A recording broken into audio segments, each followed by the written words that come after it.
Hello friends, स्वागत है आप सभी का। अगर आप आईआरटी पॉलिटेक्निक का एंट्रेंस एग्ज़ाम का फॉर्म फिलअप किए हुए हैं तो आप इस क्वेश्चन को एकदम अच्छे से समझ के रखिए, क्योंकि ये बहुत ही इंपॉर्टेंट क्वेश्चन है जो कि पॉलिटेक्निक और आईआरटी के एग्ज़ाम में पूछा जाता है। और इस तरीके का क्वेश्चन बच्चे बहुत गलत करके आते हैं, बहुत समझ नहीं पाते कि करना क्या होता है। आज की वीडियो में हम इस क्वेश्चन को सॉल्व करेंगे और इसका तरीका बताएंगे कि आप कैसे सॉल्व करें, क्या दे तो क्या करना होगा, और बहुत ही आसान तरीके से और बहुत ही जल्दी से कैसे सॉल्व करेंगे।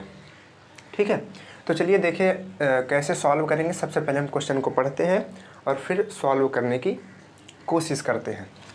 ठीक है, देखिए क्वेश्चन में क्या लिखा हुआ है और वीडियो को लास्ट तक देखा करिए ताकि आपको एक एक बात समझ में आ जाए कि कैसा क्वेश्चन आएगा तो क्या करना होगा। ठीक है, पहले धीरे धीरे सॉल्व करेंगे। हम लोग का तरीका यही है पिछले कई वीडियो में, और अगर आपने पिछला वीडियो नहीं देखा है तो उसको जा कर के देखिए। पिछली वीडियो में हमने बताया था कि हम लोग सबसे पहले क्वेश्चन को धीरे से सॉल्व करते हैं, आराम से थोड़ा सा समय लेकर के समझा के, फिर सरल में कम समय में उसको सॉल्व करते हैं। ठीक है, तो वही चीज़ इसमें करेंगे। सबसे पहले क्वेश्चन पढ़ते हैं। क्वेश्चन क्या है हमारे पास? क्वेश्चन है x³ + px² + 19x + 12 का एक गुणनखंड x² + 4x + 3 है। ठीक है, आगे क्या है? तो p का मान क्या होगा? जो ये p लिखा हुआ है इसी की वैल्यू हमको फाइंड करनी है। तो सबसे पहले पहला कॉन्सेप्ट क्या करना है, ऐसे जब भी क्वेश्चन आपको दिखे, और एक चीज़ दिमाग में रखिए, गुणनखंड क्वेश्चन से मतलब गुणनखंड टॉपिक से इसी तरीके के क्वेश्चन पूछे जाते हैं। आपका नॉर्मल गुणनखंड नहीं पूछा जाता है। ठीक है, तो देखिए कैसे करेंगे। सबसे पहले देखिए, जब भी इस तरीके का क्वेश्चन देगा उसमें दो समीकरण होंगे, दो इक्वेशन होंगे। क्या? पहली इक्वेशन एक ये और दूसरी इक्वेशन एक ये, जिसमें क्या होगा देखिए, थोड़ा सा क्वेश्चन को पहले समझ लेते हैं फिर इक्वेशन के बारे में बताते हैं। क्या है? ये यूँ रहा है कि ये एक नंबर है, ये एक संख्या है, या फिर हम कह सकते हैं बहुपद है, जिसका क्या है, ये जो ये छोटा सा गुण लिखा हुआ है हमारा इक्वेशन, ये इसका गुणनखंड है, यानी कि ये इसका गुणनखंड है। गुणनखंड का मतलब तो आप समझते हैं, हम बता देते हैं जो लोग नहीं समझ रहे हैं। जैसे कि मान लीजिए यहाँ पर 8 है, 8 को हम क्या लिख सकते हैं? 8 को लिख सकते हैं 2 × 4 या फिर 2 × 2 × 2। तो ये 2 2 2, ये 4 2, ये सब क्या है? इसके गुणनखंड है, यानी कि गुणे के रूप में इसको हम अलग करके लिखेंगे तो इसको क्या कहेंगे? गुणनखंड कहेंगे, गुणा का खंड। ठीक है, ये सब बेसिक है, आप जानते हैं। तो ये क्या है? इसका गुणनखंड है, यानी कि इसमें अगर हम भाग करेंगे, इसमें डिवाइड करेंगे तो आंसर क्या आएगा? आंसर क्या आएगा? 0 आएगा। ठीक है, ये पता होना चाहिए, क्योंकि गुणनखंड है तो इसमें डिवाइड करेंगे तो आंसर नहीं, जो हमारा शेष आएगा, रीमेन जो आएगा, शेष क्या होगा? शेष जो होगा वो हमारा क्या आएगा? 0 आएगा, अगर इसमें से डिवाइड करेंगे। तो ये सब हमको नहीं करना है, कुछ नहीं करना है, ये तो केवल हम समझा रहे थे कि वो क्या है।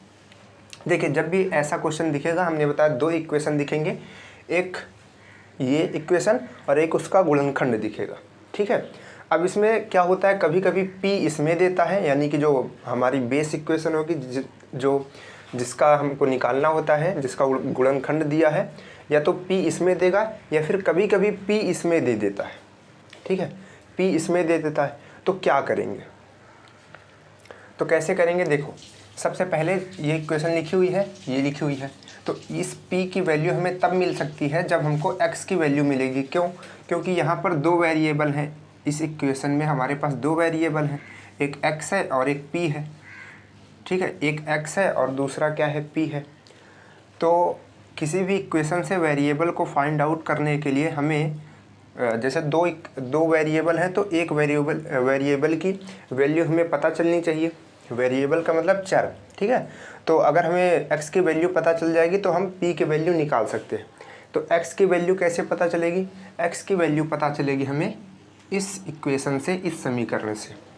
ठीक है, ये शेष वगैरह ये कुछ नहीं याद रखना है आपको, केवल दो चीज़ याद रखनी है। इधर p दिया है, ठीक है, p दिया है और x दिया है, तो x की वैल्यू निकालें तब तो p की वैल्यू निकलेगी, तो x की वैल्यू हम यहाँ से निकालेंगे।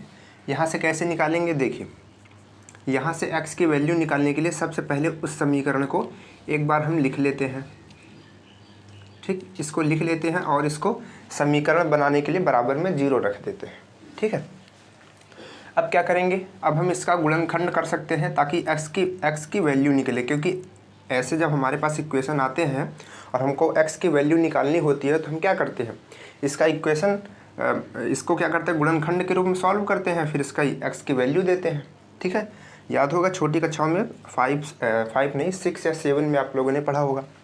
तो इसका ये गुणनखंड कैसे करेंगे, इसका आएगा x² प्लस यहाँ पर हम लिख सकते हैं 4 को क्या लिख सकते हैं, 4 को लिख सकते हैं x प्लस 3x। ठीक है, ये इक्वेशन ऐसा बनाना सरल है ना, ये बिल्कुल आसान। इसमें इन दोनों में से x को कॉमन कर लेंगे तो क्या बचेगा, x प्लस 1। इन दोनों में से 3 को कॉमन कर लेंगे तो क्या आएगा, x प्लस 1 अंदर और इक्वल में 0। तो यहाँ से फिर से x प्लस 1 है, इसको कॉमन कर लेंगे तो क्या बचेगा, दूसरे क्वेश्चन में x प्लस 3 और इक्वल में क्या आ जाएगा, 0। अब यहाँ से हम ये कह सकते हैं कि x की वैल्यू, देखिए इसको अगर हम इधर भेज देंगे तो क्या हो जाएगा, ये गायब हो जाएगा, केवल इतना बराबर क्या हो जाएगा, ऐसे समझ लीजिए कि इतना इक्वल क्या हो जाएगा, एक बार 0 और दूसरी बार अगर हम इसको इधर भेज दें तो x प्लस 3 बराबर क्या हो जाएगा, 0 हो जाएगा। और इन दोनों से हम कह सकते हैं कि x की वैल्यू एक बार -1 आएगी देखिए यहाँ पर x की वैल्यू निकालनी है तो एक को उधर भेजेंगे तो माइनस में हो जाएगा, और दूसरी बार जब दूसरे समीकरण से यहाँ से निकालेंगे तो क्या आ जाएगी, -3 आ जाएगी। ये वैल्यू इतनी आएगी, एक बार इतनी -1, एक बार -3, तो वैल्यू आ गई। तो अब आप देखिए आपके पास 2 वैल्यू हैं, तो आप किसी का भी यूज कर सकते हैं, जो आपको छोटी लगे, सरल लगे वो आप यूज करिए। ठीक है, क्योंकि दोनों से आना वही है, दोनों से p की वैल्यू वही आएगी, लेकिन आपको छोटी जो वैल्यू है वो लेनी है, क्योंकि जल्दी से आपको करना है, आपके पास समय नहीं है। ठीक है, तो ये समझ गए कैसे किए, x की वैल्यू निकालनी है। सबसे पहला काम क्या करना है, x की वैल्यू निकालनी है, फिर p की वैल्यू आएगी। इतना दिमाग में रखना है कि x की वैल्यू के बिना p की वैल्यू नहीं आ सकती है। ठीक है, तो चलिए x की वैल्यू आ गई है, अब क्या करेंगे, अब फटाक से हम लोग p की वैल्यू निकाल लेंगे। तो p की वैल्यू निकालने के लिए x की वैल्यू पहले रखेंगे, तो एक बार हम इक्वेशन को लिख लेते हैं। ठीक है, आप लोग ये सारा एग्ज़ाम में नहीं करना है कि इक्वेशन लिखने लगना है, पूरा हल करने लगना है, इतना टाइम नहीं है, 1 मिनट का समय होता है केवल। तो चलिए हम -1 को रखते हैं अपने x में, तो यहाँ पर -1 रखेंगे तो क्या हो जाएगा, -1 आएगा। -1 का क्यूब क्या होता है, -1। देखिए यहाँ पर रखेंगे तो क्या हो जाएगा, 1 का -1 का स्क्वायर क्या हो जाएगा, 1, तो 1 का मतलब केवल p। और यहाँ पर -1 रखेंगे तो क्या हो जाएगा, -19, और यहाँ पर +12, 0। और यहाँ पे इसको पूरा सॉल्व करेंगे तो p, ये माइनस नहीं, ठीक, यहाँ पर प्लस है। ठीक है, ये माइनस और ये प्लस, यानी कि ये आएगा -20, ये दोनों मिलकर -20 + 12 इक्वल में 0, और p माइनस यहाँ पर क्या हो जाएगा, 8 हो जाएगा इक्वल में 0। तो p इक्वल क्या आ जाएगा, p इक्वल 8 ऑप्शन में कहीं है, ये हमारा सही, बाकी के सभी रॉन्ग। ठीक है, इस तरीके से सॉल्व करना है। फिर से समझिए, बहुत ही आसान सा क्वेश्चन है, बहुत ही आसान सा क्वेश्चन है। अभी एक क्वेश्चन हम लोग और सॉल्व करेंगे इसी के ऊपर, अभी जस्ट तुरंत करने वाले हैं।